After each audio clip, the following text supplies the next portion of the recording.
is recorded for prosperity. We are recording. You are live. Fantastic. Thank you very much, Mark. This is a very exciting point of the conference, I think. We're going to have some fun, I reckon. We've got a very prestigious bunch. I don't know what the collective term for maritime archaeologists are when they move together, of maritime archaeologists who span the globe and who also span sort of private and government through academics, etc. So I'm really excited about this.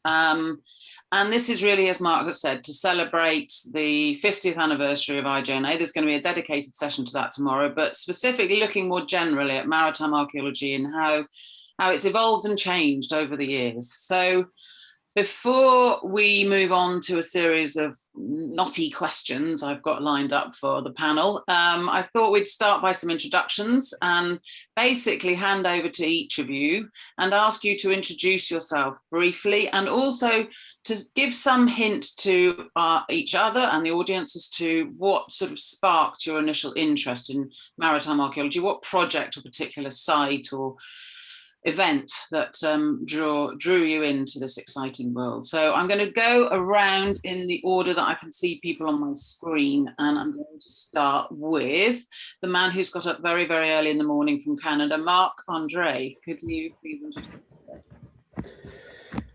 Yes, well, good morning, everybody, and welcome. This is quite. We've been looking forward to this. So, briefly, my introduction to underwater archaeology. I have a background in classical archaeology, and I had a chance to participate. I was a diver before I was an archaeologist, actually, and had a chance to participate in an excavation in southern France, on the French Riviera. In Villefranche-sur-Mer with le Groupe de Recherche d'Archéologie Navale, which is led by Max Giroux. It's still active today. I got to dive on the Lomelina on the French Riviera, which was a spectacular shipwreck from the 16th century. And I thought, this is great. I want to do this all my life.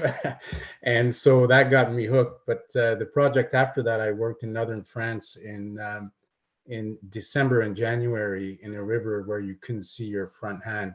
So so that was as miserable as it could be. It was really a very difficult experience. But I said, okay, well, I got the extremes. I got the best, and I've got the best of conditions and the worst of conditions. But I loved it. I just loved being underwater and doing archaeology. So that's what got me hooked on. I said, if I can get something in the middle, then so as you may know now, I'm with Parks Canada. I've been with Parks Canada for 31 years, and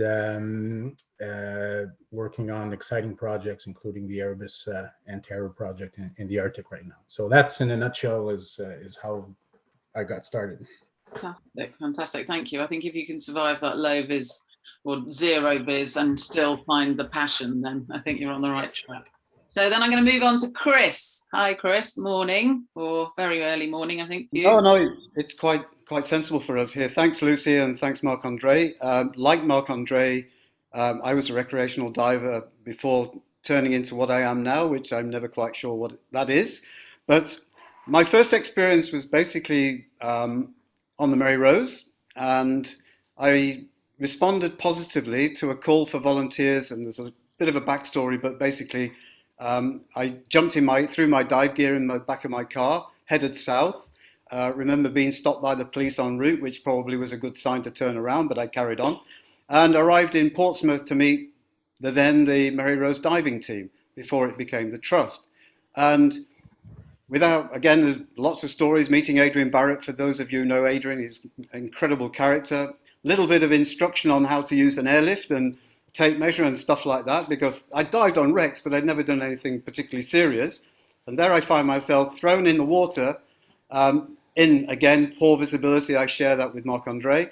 And I started excavating with my very first dive, I think, apart from the little tour. And we were excavating in the stern of the Mary Rose. And I remember very clearly my brief with what we're doing. We're checking the structural integrity of the ship. prior to recovering the ship sometime in the future. Well, little did I know that from that moment I would stay with the project and dive with it over the summer and be a professional diver in the winter, and found myself, along with John Adams, co-superintendents of the salvage and recovery diving team, implementing the Mary Rose plan. So I had a pretty much straight in at the deep end sort of experience, and you can imagine after 5 years on the Mary Rose, I had accumulated a huge amount of experience as diving officer, being responsible for recovering all the ordnance from the ship.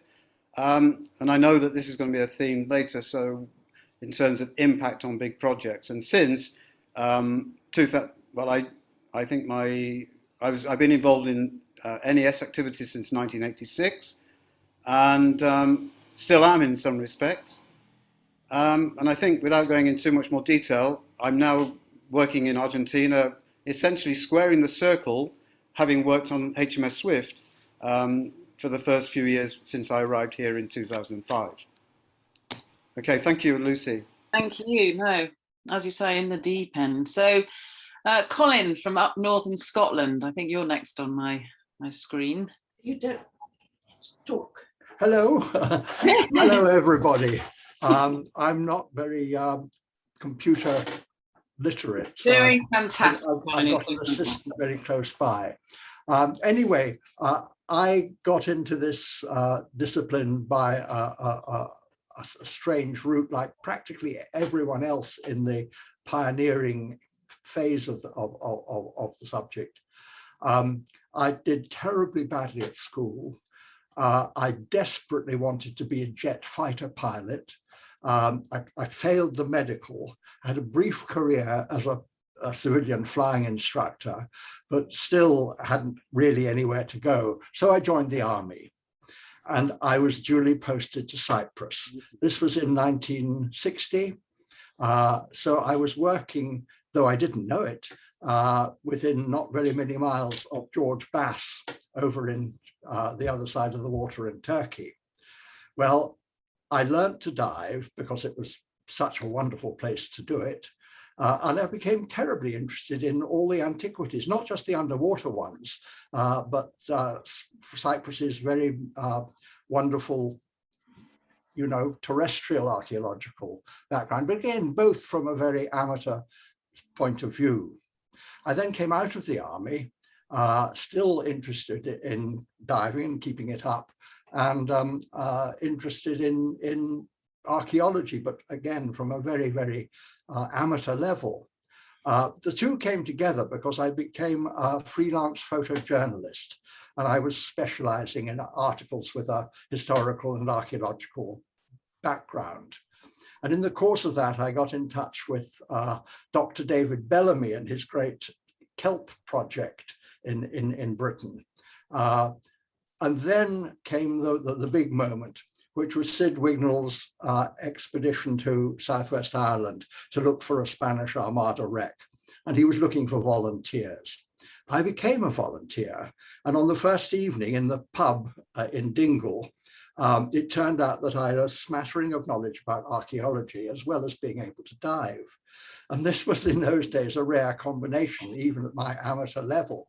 And so after a couple of hours in the pub, I was appointed archaeologist of the Santa Maria expedition, which carried on for 2 years. And that was really my introduction to underwater archaeology.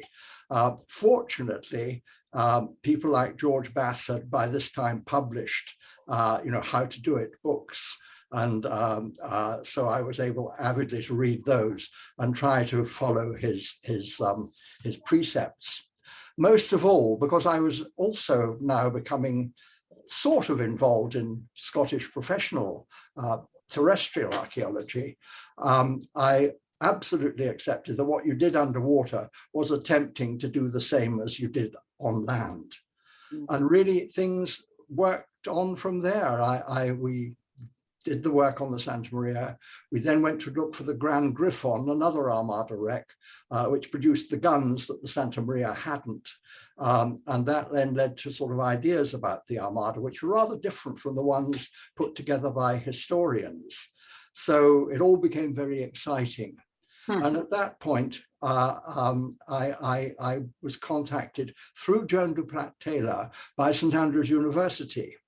And amazingly, I walked in off the street, and before I knew where I was on the university staff, and with grant funding from various sources, we got this Institute of Maritime Archaeology going, and wow. And the rest is history. The rest is history, really yes. Thank you, Colin. That's amazing. That's the serendipity of our lives. I'm going to move on to John because we only got an hour, in fact, slightly less. So it would be good to keep it a little succinct if that's possible. Hello, John. Thank you. Hello, everyone. My story sounds a lot like the ones you've heard. I didn't start out as an archaeologist. In fact, I was planning to be a rocket scientist. Got a degree in engineering. And one of my first field assignments was out in Kwajalein Atoll out in the Pacific. And it was an Army base. I was a civilian employee out there. And what changed my life was I'd always wanted to scuba dive, and I'd always been interested in sailing and ships. And I found that the lagoon out there was full of sunken Japanese ships from World War II. And I started diving on them and realized that I knew more about them after about a month than everybody else. So I ended up doing a study that I self-published out on the island, just mostly for island residents. And from there, through networking, when I got back to the States, I started working with Gordon Watts, who had just been hired as the first underwater archaeologist in North Carolina. This was 72. And in 73, by another good fortune, I was able to go with George Bass on the first Institute of Nautical Archaeology survey in Turkey. I went as the sonar operator, but that really changed my life. That was what I needed to see what real archaeologists do and how they did it. And so I determined to change careers and eventually landed a job as field director for a study of shipwrecks from the Battle of Yorktown in 1781 in the Yorke River.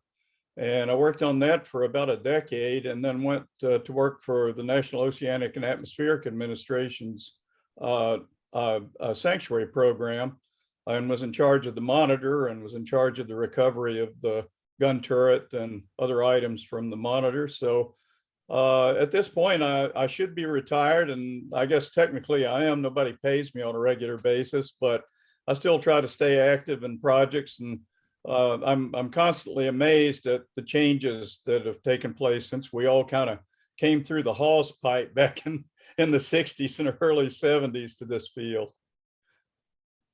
That's another amazing. The Honor Frost Foundation has got a project about interviewing people about their life and contribution. I think we've already had some incredible stories, so I may be hounding you in the future. Thank you for that. Stella, you're up next. Hello everybody. My story comes from a different part of the world, I think.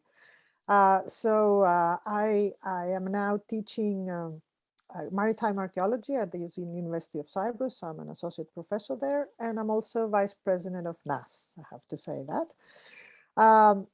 I'm Greek, so my first experience was in Greece, and it was during my undergraduate studies as an archaeologist at the University of Athens when I attended a lecture. The lecture was about Dokos, a late Hellenic shipwreck that was back then, the excavation was in progress, and I was really fascinated. I mean, this was a bit exotic anyway for us all, for archaeology students, to see archaeology being conducted underwater. So I became a diver to go there. So I was not, I don't belong to the group of divers that went to combine archaeology and the sport. I learned how to dive. I joined the project in 2 years later, in 1992. This is when I met Lucy, wasn't it? Yes. And it really literally sparked my interest. And I think the reason was first field work was much more fun than on land. It was really, if you like the water, that's the perfect place to be. And I think it has already, always at our profession, the attraction was the fun, the water, and during field work. But also I have to say that it was the days of the Uluburun shipwreck excavation, the IJNA's work in the Aegean had, in Turkey, it had created a legend, and underwater archaeology was not developed in Greece back then. So it felt like a duty to us all to stay there, support the purpose, be part of it, and help the discipline develop. So that's my story. It's really interesting how our careers have formed in such different ways, but also very fundamental.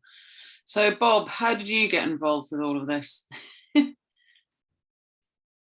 You're on mute. Have to unmute. Yes, well, I'm now chairman of the Joint Nautical Archaeology Policy Committee, which we call the JNAPC, and a previous chairman of NAS, and we'll come to one or two things on that later, no doubt, and now a vice president of NAS. But how did I start? It was in 1966. A group of us divers wanted something to do in the summer. And so I organized a university expedition to the Mediterranean to survey the possible Roman harbor at Sabrata, which is a fantastic Roman town on the Libyan coast. And then we were also going to survey a number of sites up the eastern Tunisian coast. And we went off in our long wheelbase Land Rover and our dinghies and our outboards and our compressors and all the sorts of things that we had in those days. And we got to Sabrata and we found the harbor. Now, the land archaeologists have been on that site for many, many years, tens of years, but they never bothered to get wet. So we found the harbor, we mapped that. We then went up the coast of Tunisia, a lot of sites, and we stopped at one site where there was 100 meters of concrete, Roman concrete going into the water, a place called Thapsus. So the next morning, 4 divers went in, 2 either side, and about an hour later, we emerged a kilometer out to sea. We think we discovered what is possibly the longest Roman harbor mole in the world. Now, somebody's going to come back and say that's not the case, but it was very long. And so after that, I was hooked. I'm not surprised. That's amazing. Thank you, Bob. Peter, you're the penultimate contribution, please. Thank you. My involvement was a bit different from the others because I can just go a bit earlier than Colin, but back to 1958, I got involved in nautical archaeology. At that time, I was a student and visiting building sites in London. And in 1958, I found on a site at Guy's Hospital a Roman barge. And I then, after that, was invited to become the city archaeologist for the City of London, which I wasn't trained for at all.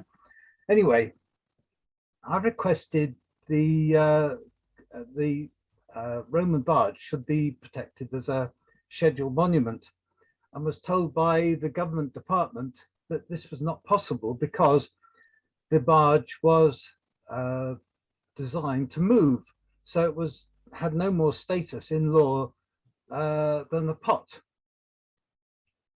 Had the Roman barge been tied to a post under the existing law, the post could have been scheduled as an ancient monument with the area around it, including the Roman barge, but there wasn't a post. Then in 1962, I found, joined the museum, which later became the Museum of London. And in 1962, I found another Roman ship, this time at Blackfriars. And clearly there were huge problems because there was a big absence of means of protection or even recognition. So I wasn't a diver, but I was learning about archaeology. So I got in touch with Joan Duplatt Taylor, and we set up the predecessor of the Joint Nautical Archaeology Policy Committee, which of course Bob Yorke is chairman of. And the main aim was to get a recognition for shipwrecks. And so we, well, collectively, the whole group of us campaigned for a law, and the Protection of Wrecks Act 1973 was the result. And Joan, at the same time, developed the Journal of Nautical Archaeology. So it all developed from there, and then I got involved with all sorts of other wrecks as well, and the law, which now is so complicated. Whereas when I began, there was no recognition in Britain that the historic wrecks in any way were something special and should be part of mainstream archaeology and the protection of historic sites, to now an overload of government departments and laws which make it almost impossible to find a way through. It needs simplifying, but anyway, that's my story. That's how I got started. That's really fascinating, isn't it? How the focus, and that's one of the subjects we're going to talk about, I think, in a bit, is the sort of the legal and policy context of how things have changed over time. Hopefully beyond just the shores of the UK, but as you say, it's very complicated. Last but not least is the are you still the editor, or have you got a few more days to go? Yeah, I've got a few more days. So yeah, current editor of the International Journal of Nautical Archaeology, which I've been doing for nearly 10 years now, and just about to hand it over to somebody else.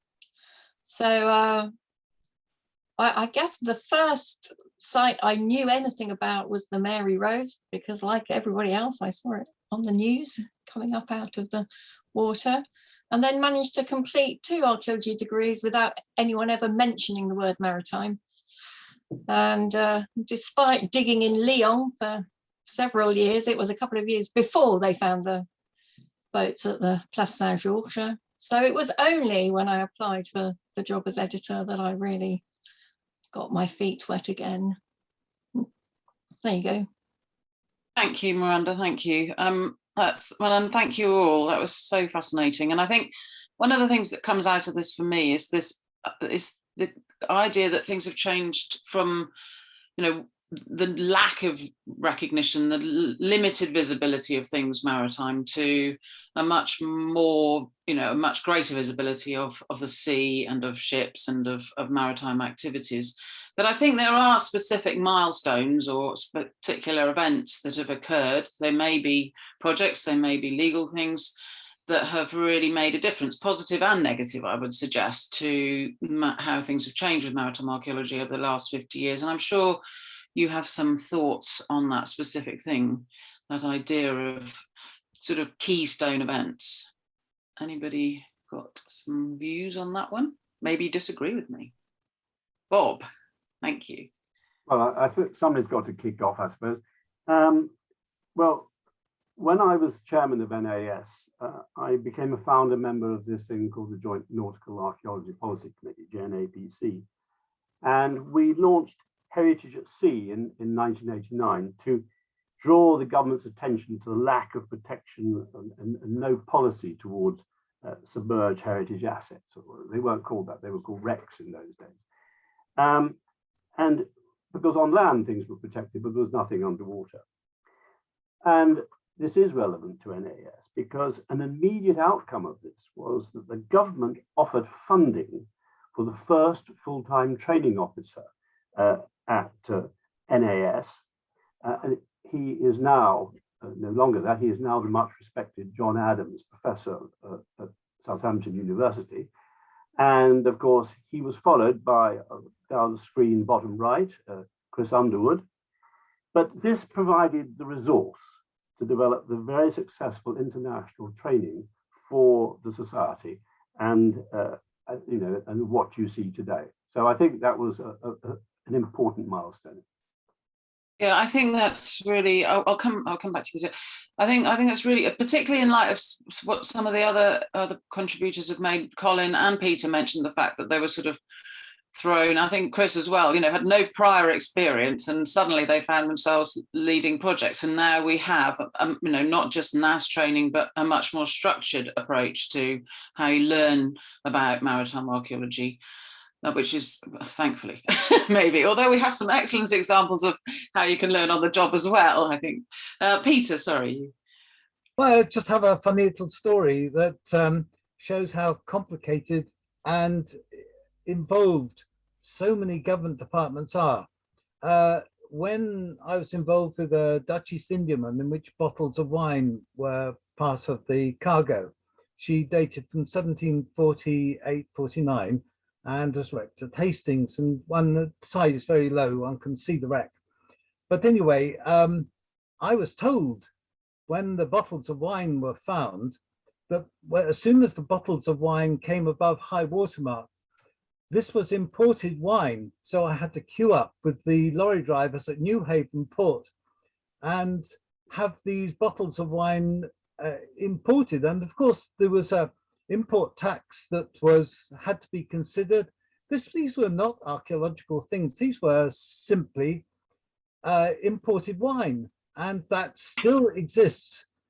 And so although civil servants try to find solutions which are sensible, there is still an awful lot of law, which in Britain anyway, which needs to be sorted out to bring the historic sites in the sea and on land, the maritime sites, to bring them into dealing with as the sites on land are dealt with.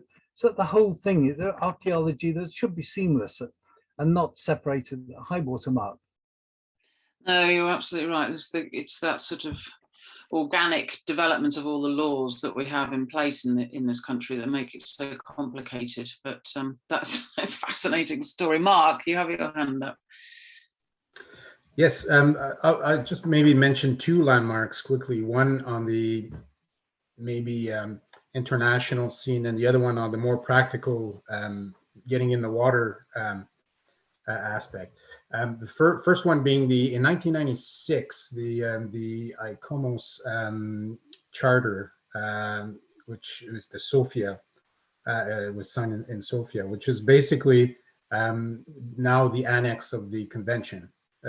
Which was something that was really really important in the discipline, because on the international scene, it basically gave us a common language, and for the first time, it gave us direction as to some standards into underwater archaeology that were accepted by everyone, and that became the foundation for the charter. So that was a huge milestone, and we forget about it because we now talk about the 2001 convention, but there was this before, which became an anchor point. On the more practical diving level, something that came up, maybe not as early in my career, but probably a third or halfway in, is the advent of digital photography.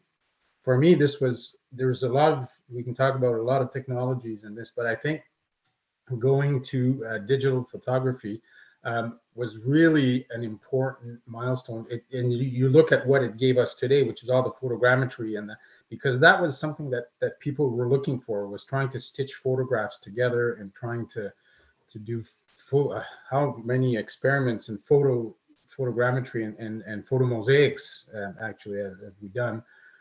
It's amazing. But just to go down and not to have to count the number of shots you needed to take, because you went down with a 36 exposure camera, and then you had to write down and remember what you had to take and what you needed, and then you came back up, and then we had to wait a month to get the images to see if, and then you got the images and it turned out the exposure was wrong, and you couldn't do it again. And now today it seems amazing. You can go down and do a 700 shot dive with and know exactly if your photos are good. I mean, this is mind-boggling for people who lived in the Kodachrome time. So, and it changed a lot of the things that we're doing underwater, and it's just it seems a simple thing, but just to say that at the time, a lot of the photographers said it'll never catch. They'll never catch on because you can't beat the quality of a good Kodachrome image because they're only 2 megs of the size and the quality was poor, but then it grew and it shortly became. But the talk at the time was that it'll never catch on. I can't believe that. It's unbelievable. Yeah. Do you have a view on that one, Colin? Being your Yes. photojournalist, I mean, I couldn't agree more, though, Mark. Absolutely. I mean, I think that is a tipping point. Totally. Sorry, I see 2 more hands, but I just thought maybe if, as Colin with his photojournalist background might have a view on this transition. In fact, my last full-time project underwater was just at the very end of the old-fashioned photographic era. So I haven't had digital photography to help me with my rec work, although it's now very, very useful because I am working on collections that have been found by others, but not properly recorded or published, and digital photography, plus a very helpful co-worker in my wife, Paula. This is really where we're now doing most of our, original work. Okay, that's fantastic. Chris, John, and then Stella. You need to do your mute thing. That's it. Well done. I was just returning to something that Bob started really in the educational side of things and NAS training. And having been involved in doing some of this stuff in international perspective, just to reiterate how important it is to realize that NAS training is a really good Kickstarter in places where there is not quite the same academic structure as other parts of the world.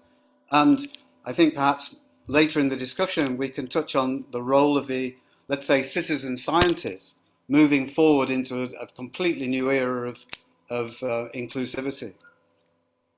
No, that's a really, really good point. And particularly, as you say, where there is not so structured tertiary education for maritime archaeology. John, I don't know if you want to talk about digital photography or you need to unmute, please.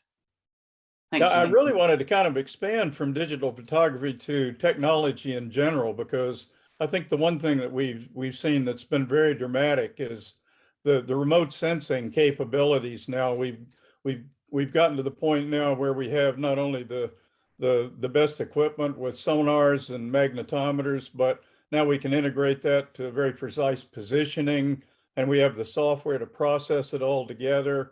And I think it's a two-edged sword for us professionals. It's a great thing because now we are finding more wrecks and we're able to get them into the system, hopefully protect and study them.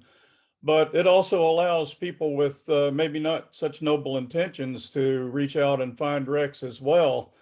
But overall, it's certainly been a remarkable change and remarkable improvement. And the result is more and more wrecks are being found, which, as I say, I think is good and bad. Which gets back to Chris's point. I think NAS has played such a role in trying to bring avocational archaeology into the forefront. I don't know what we would have done on the projects I've worked on without avocational support. And that's why when I was at NOAA, I pushed really hard to get NOAA to get involved as an NAS training center. And now in Virginia, we have the Archaeological Society of Virginia that has established a formal relationship now, and we've been doing training classes here. And I think that's essential in this day and age where the laws are very confusing, as Bob has pointed out. In the states, we have every state has its own version of what the law ought to be, so we have that additional confusion. But through training sport divers and other interested folks, I think it's going to be critical to our field. Yeah, I completely agree with you. And Stella, you could probably comment on that because you work with a lot of avocationals. That's the core team. Well, I was actually putting out my hand for something else, but I'll deal with the avocational element. The first avocational project I was involved with was the Santa Maria della Rosa, which was a huge search and involved quite a large number of divers, who were purely voluntary, and almost all of them, apart from the Navy divers who were professionally amazing divers, but they weren't archaeologists. And that worked very well. But what also worked on that project was that through having a large number of volunteers at the outset during the swimline search phase, and then gradually, as it focused onto more direct archaeology, people just, quite a large number just faded out. They didn't want to go on any further. So we ended up with a very dedicated core of people who, all of whom had originally started off as volunteers, but became professionals and went out into the wider world and, so to speak, spread the message. The other big avocational one was the Trinidad Valancera, which you may recall was found by an amateur diving group, the City of Derry Sub-Aqua Club, who discovered these amazing 2.5-ton bronze guns in mint condition, with the King of Spain's arms on them and all the rest of it. Magnificent treasures, you might say. But their attitude was not, what are these worth? What do we get for them? But how can we protect them? And how can we ensure that in the fullness of time, they become a major resource in the Museum of Londonderry, as then was. And they were terrific to work with because they, as it were, did all the hard work. And in a very constructive way, not just the glamorous things, but all the sort of background stuff, which is the basis of all successful archaeological operations. So that was a wonderful experience. My only regret was that there were quite a few young members of the club, and I thought, some of these are going to be so inspired that they go off and get degrees in archaeology and become important members of the, the academic society. That, for whatever reason, I don't know, that just didn't happen. It's my one regret. Well, you can't steer everybody's careers, can you? You can only. No. So, Stella, sorry, I think you've had your hand up. Yes, thank you. I just wanted to add to the discussion about, okay, I don't know exactly where to put this milestone, but I think that along with training divers, it was very important that at some point we managed to train the archaeologists, because we didn't have, and still there are many countries where there are no academic degree. I mean, you cannot have a degree in maritime archaeology. Maritime archaeology is still mainly a postgraduate, of course, degree, but very few universities have such courses in the undergraduate course, the undergraduate program. So I think that it's very important that nowadays, if you are a maritime archaeologist, you're not just an archaeologist who can dive. You are trained and or you are supposed to be trained and know very well the context, the literature, the archaeological record, and be able to interpret in the right context. And I think that this is possibly, I mean, we can say that, okay, I don't have the dates when all these programs have started, but for the last 2 decades, that's a standard. It doesn't matter if your own country has a degree or can offer a degree like this. If you want to be considered a maritime archaeologist, you have to have been trained. And I think this is a milestone for the future, not for the past, because this has changed the scene. Yeah, no, I think you're absolutely right. I mean, it is a profession, isn't it? And therefore it means you have to acquire many skills. And I think in many ways, that's something else that's changed quite considerably.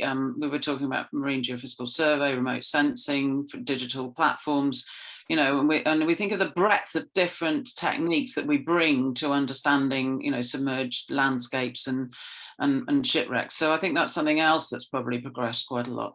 Miranda, sorry, you've had your hand up for a while. I'm sorry. Well, I wanted to add to what changed with digital, because it's not only the recording, but the ability to bring it to a much wider audience. And we know that every time we talk about maritime archaeology, people are really excited, they want to know, but actually being able to show people 3-dimensional sites underwater without them having to get wet is, as we saw this morning with the work that's been doing, been done at Marsala is exceptional, and it is I think it is a real milestone being able to show that. And then the other milestone I think we've reached is just the quantity of data we now have. We've got to such a state that we're not talking about unique sites anymore. Nearly everything that's being worked on will now have comparanda, if not many. And I think that shows a maturity in our subject that we've now reached.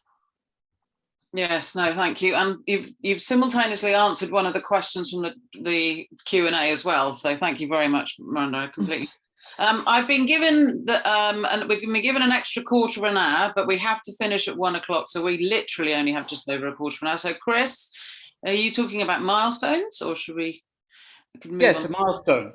And it links the educational side together with the development of the discipline, insofar as SINDAC, which is a vocational group, have become an accredited NGO recognized by the 2001 convention.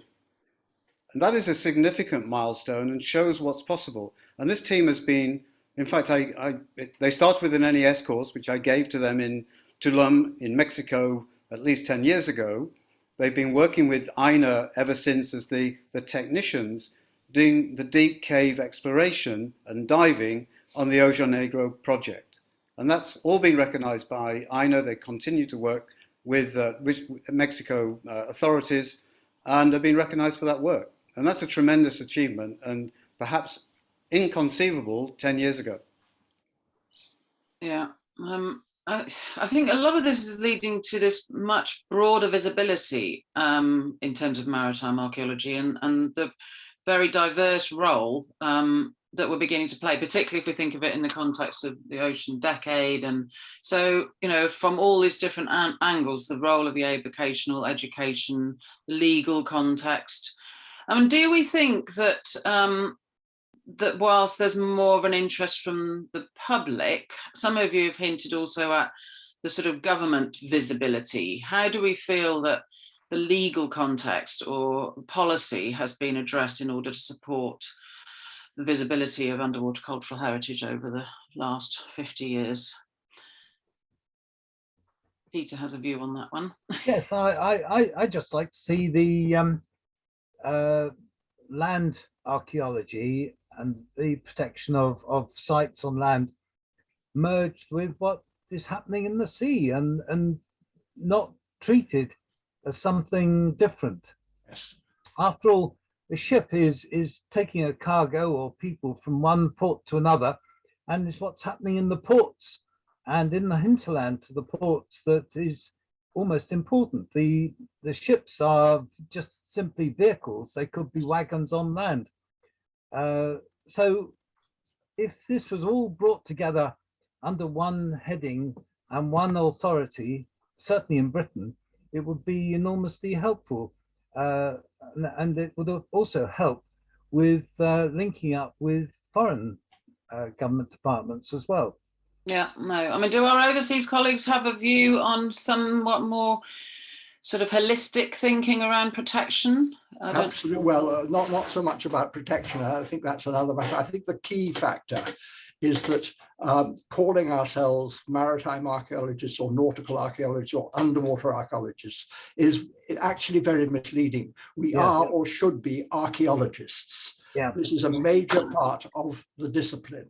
And I have to introduce a critical note, I hope a constructively critical note here, which is that neither our discipline nor, if I may term them such, the terrestrials, don't really speak to each other properly.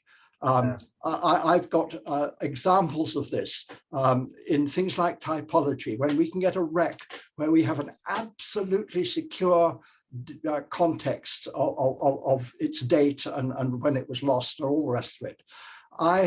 To take a simple artifact, clay pipes, we found a large collection of clay pipes on the Dartmouth the Dartmouth wrecked, we've actually got the hour of the day, not just the date.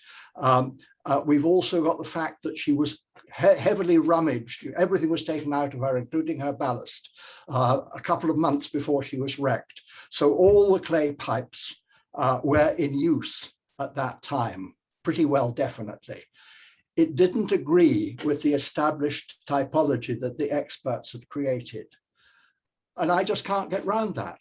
I really can't. The experts are wrong, but they didn't like a little jumped up twerp like me telling them so. Well, I think that probably goes back to what Miranda was saying about this extensive amount of data, isn't it? And yeah, absolutely. So, Bob, I think you've had your hand up for a while. I wanted to go back to the government, really, because there has been great progress. In 2001, the National Heritage Bill was put forward so that English Heritage then could take over the day-to-day management of underwater archaeology. This was very, very important because previously there was nobody in charge, big government departments, but they didn't have anybody special. And I remember speaking to Lady Annerley and talking to her and briefing her in the House of Lords. And in 2002, the bill became an act. And I think it was really important because it was the first time that underwater archaeologists were managing underwater archaeology. So hopefully this would have progressed. And I think English Heritage has done a great job over the years in doing this. But the second one was in 2005, the UK government, although not ratifying the UNESCO Convention, adopted the annex to the UNESCO Convention as the best practice and policy for management of underwater cultural heritage in the UK. And I think that has fundamentally changed things, even to the extent that it provided a definitive reason to remind the government, actually the Ministry of Defence, to reverse its permission to excavate the HMS Victory when somebody proposed a judicial review. So it keeps the government in order, but all we want now is to take things forward, is the government should ratify the UNESCO Convention. Indeed, yes. Mark, maybe you have a perspective from the other side of the pond. Yes, well, maybe twofold. One on our national level, being from the government. When we talk about the government, I've worked for the government, and being in a country where we don't have a proper legislative operational framework, if I may call it like that, where we don't have the regulations in place to act, it makes it very difficult, and you have to be very imaginative in the ways that you work. But this is where the avocational community and the support groups and the heritage foundations come in and help us to by lobbying and trying to make pressure on the government. They get more quick answers than we do. So there is a role there. And at the international level, I think again, coming back to the UNESCO Convention, 20 years this year, I think it has a consolidating role, and it really played, it plays a major, I mean, we compared before the convention and after. I mean, in its day and light, we're able to expand through, education and through building capacity in countries. We're in places that we weren't before, doing good things. So those are maybe two quick perspectives internationally. No, I think that's a really, really valid point about that visibility post 2001, definitely. Stella, do you want to carry on this theme, or? Yes. I just wanted to say that in this part of the world, the two countries I'm familiar with, Cyprus and Greece, here we do have a very strong legislation that covers everything on land and underwater. Everything is protected. Everything is supposedly, everything is antiquities. There's no separation, and this is, especially in Greece, is the case for the last 35 years or more than that. But this doesn't mean that we have resolved much, because governmental bodies, I don't want to generalize, but the ones I'm familiar with, are usually reactive, not proactive. So what they do, having a strong law is one thing, but how you implement the law and how you follow up with what's happening on an international level, it's a different thing. So what I wanted to say is that, yes, obviously the 2001 UNESCO Convention was a watershed because it did, for some reason, not even countries that have not ratified the convention have taken into consideration the new trends. But I also wanted to say that there is a role for the rest of us to play, academics, avocationals, institutions, or societies like NAS, because usually we're more flexible and we take a step further, and then governments and governmental bodies are forced to look what's going on and react, and we need to make sure that they do it toward the right direction. Yeah, no, that's a very, very valid point. John, I think we'll finish, maybe this is the last one on legislation, but thank you. Yeah, I won't take long, but I just want to emphasize what everybody else is saying and how important UNESCO convention, I think, has been.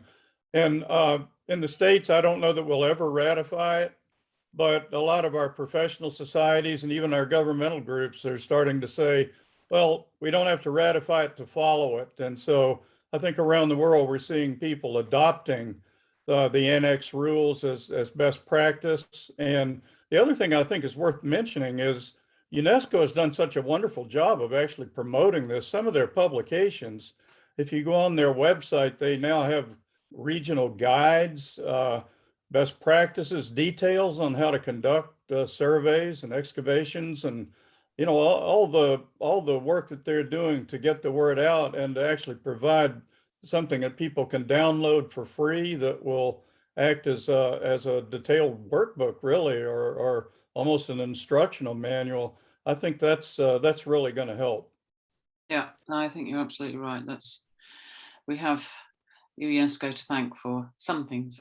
Definitely there's lots of material out there. I think we've only really got about 6 minutes left, and I've still got loads of questions I wanted to ask, but I'm looking at Mark's background and thinking about the challenges of the future. I guess this is the stage. And thinking, okay, we've reflected on the last 50 years, but where do we stand going forward? What do we see the biggest challenges and maybe the opportunities as well? I think this is probably a good way of rounding up, if you have any views on that. Chris, go for it. Thanks, Lucy. I think the future for our discipline is extremely exciting, but also challenging, particularly in the ambit of the decade of ocean science and climate action. Clearly, there are going to be some challenges on the coast as storms increase and things are going to be exposed. But the bigger picture is, I think, for me, is ensuring that our discipline is accepted by the marine sciences as a true marine science standing shoulder to shoulder.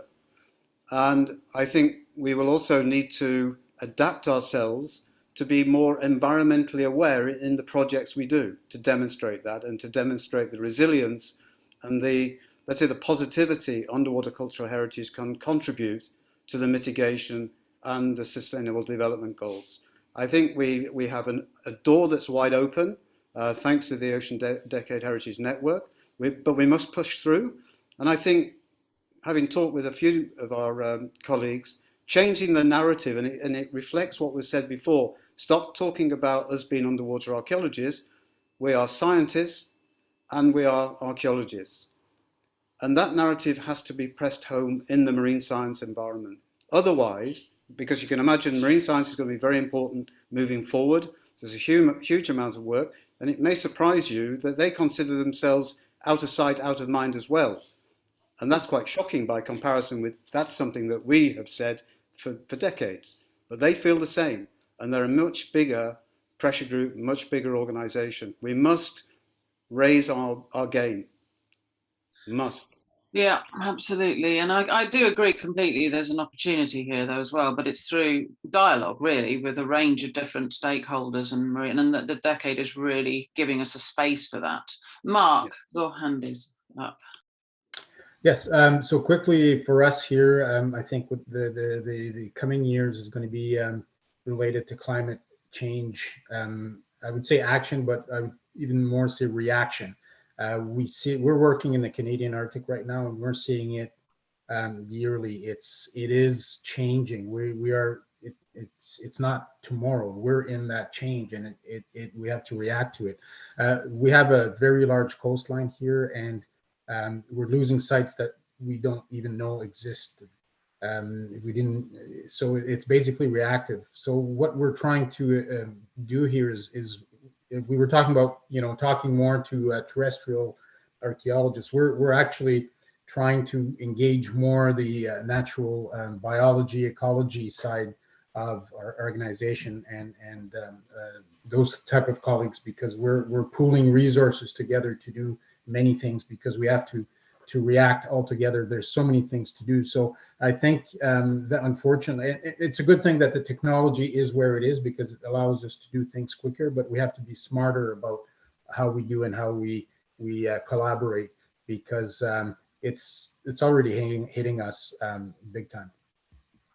Yes, regrettably, you're so right. But I think working collaboratively, even with other colleagues, with other, from the bottom up, from the communities, we've spoken a lot about avocationals, but also communities, coastal communities, through to the gamut of range of scientists. I think we're facing a collective problem, aren't we? And tackling it holistically has to be the way forward. We have 1 minute left. Does anybody want to have a final word? Oh my goodness, I can't believe you're all quiet. I can finish this. Go on then. Oh, no, just to say it's been a fantastic discussion and far too short. But I think bringing everything back to what NAS can contribute moving forward too. There's a massive opportunity for avocationals within the ambit of citizen science, within the ambit of climate change and the ocean decade. And we should really grab that with both hands, because it is really a fantastic opportunity with the door wide open. Yeah, no, you're absolutely right. Well, I just want to say a big thank you, because this has been so much fun. I think we should do this every year, Mark. And I am going to be tackling you all individually for your own stories, because this has just opened up a huge sort of world of so much interest in terms of how things have changed. And thank you all so much. And I hope you all have a lovely afternoon, rest of morning, evening, lunch, whatever. Thanks, Mark. I don't know if you want to wrap things up in a... Well, just to say thank you to you, Lucy, for taking on the challenge. Thank you to all the panelists for taking part and contributing to the discussion, especially those that had to get up at silly o'clock in the morning to watch all the other sessions that took place from first thing. It's been great to have you with you. I'm glad we did it, most definitely. Look out tomorrow, folks, for same time, same place. For tomorrow, it's 50 years of the IJNA, which Miranda will be taking part in as well, I think. Is there anyone else? And Paula will be there. Paula's in the background with Colin there. Paula will be taking part tomorrow at 12 o'clock. So stay tuned for that. We now have a break, folks, for an hour. We shall be back on both stages, on the new researcher stage and on the main stage at 2 o'clock GMT. Have a good walk around the parade ground, or do whatever it is that you're going to do over lunchtime, stretch the legs, and we shall see you soon. Thank you, everybody. Thank you. Bye. Thank you. Bye.